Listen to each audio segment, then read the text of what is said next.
Hey everybody, Mike Naso here from IPR and podweather.com with the latest on Hurricane Ike. And you can clearly see Hurricane Ike there in the Atlantic Basin.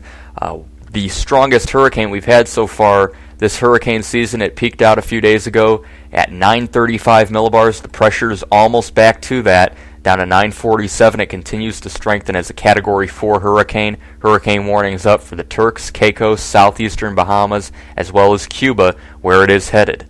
We also have Hannah off screen that's causing problems for the Northeast, and I'll talk about that. Here's the latest on Hurricane Ike as of 8 p.m. Eastern Daylight Time. The hurricane was at 21.3 north, 70.2 west. Winds were still 135 miles per hour, gusting to 160. Note that 160 gusts is a Category 5 force gust, so this is a very, very dangerous hurricane. Moving west-southwest at 11 to 12 miles per hour is a bit slower than before, as I mentioned, 947 millibars.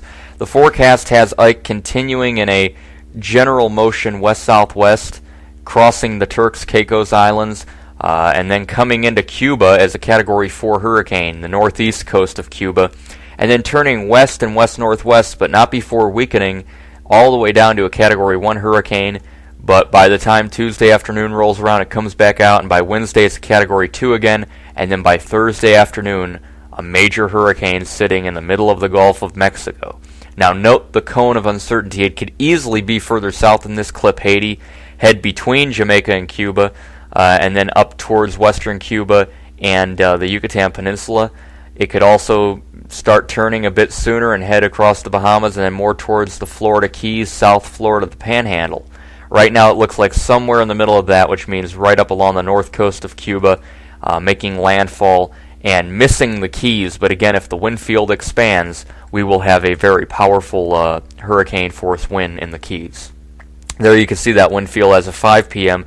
Tropical storm force winds extend out a good deal. So if you take the center of this and put it just on the north coast of Cuba, you would still likely be dealing with at least tropical storm force winds in the Keys, and not even hurricane force winds. But if it takes any further north track, you could have a big, big wallop in the Florida Keys.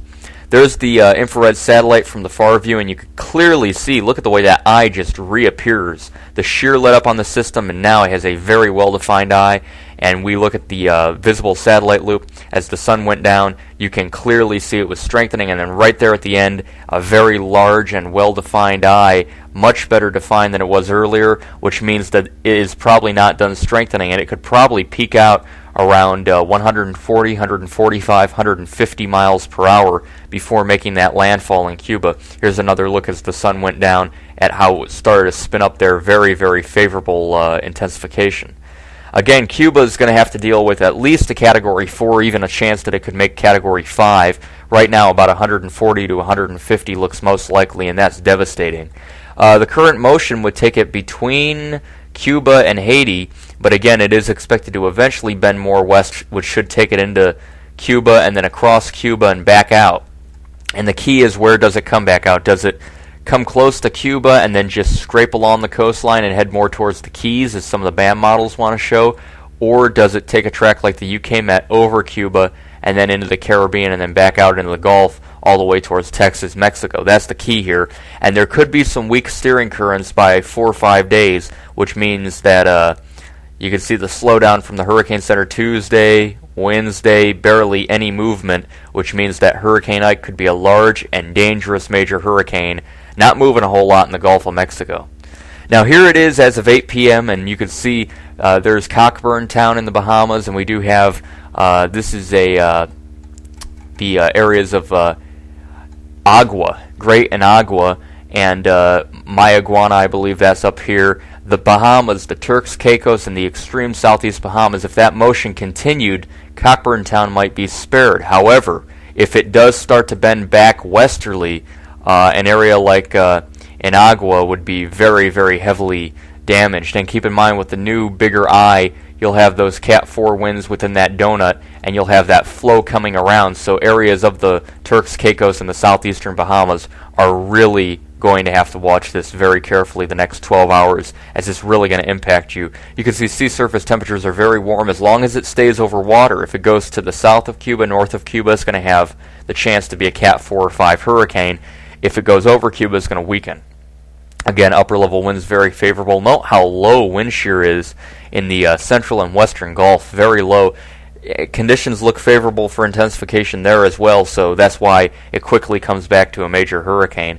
A lot of times, though, it's very rare to have Cat 4 or 5 hurricanes strike outside of Florida and Texas. It does happen, but the likelihood is that a Category 3 landfall could occur on the Gulf Coast, but again, it's too early to say, and we have a lot of time we need to watch it.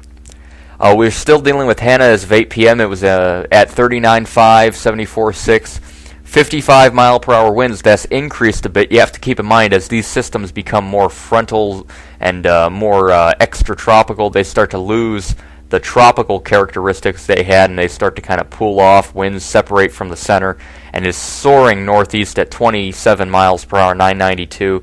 By this time tomorrow, it should be way up here in the Canadian Maritimes. By this time Monday, it should be way out here in the North Atlantic. By this time Wednesday, it'll be nearing the areas of Europe. So again, we're going to get rid of Hannah.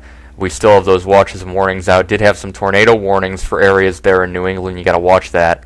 And there's the radar as Hannah came up, almost became a hurricane, struck the South Carolina, North Carolina border, and on all that rainfall pulling up, Jersey City, Philadelphia, Hartford, Albany, Ocean City, all getting that rainfall from Hannah. Again, you can see Hannah's moisture there pumping up pretty good as it sails on off that rain shield going all the way back into Pennsylvania and New York. But there's the ominous eye of Hurricane Ike headed for the Bahamas, Cuba, and then perhaps the Gulf of Mexico. But anybody to the south of that and anybody to the north of that still needs to carefully watch Hurricane Ike. Again, the final analysis, Ike should be impacting the Bahamas and the Turks and Caicos Islands within 12 to 24 hours. And by the time 24 to 36 is up, we should have a landfall in Cuba. With that continued motion, though, it could hit pretty far eastern Cuba here, and then if it does turn north, we'd be talking about it over land for a long time. However, if it exits back out over water, we could be dealing with it coming up more in this direction. Again, if you're on the Gulf Coast, you need to carefully monitor dangerous Hurricane Ike. I'm Mike Naso from IPR, and I'll see you next time.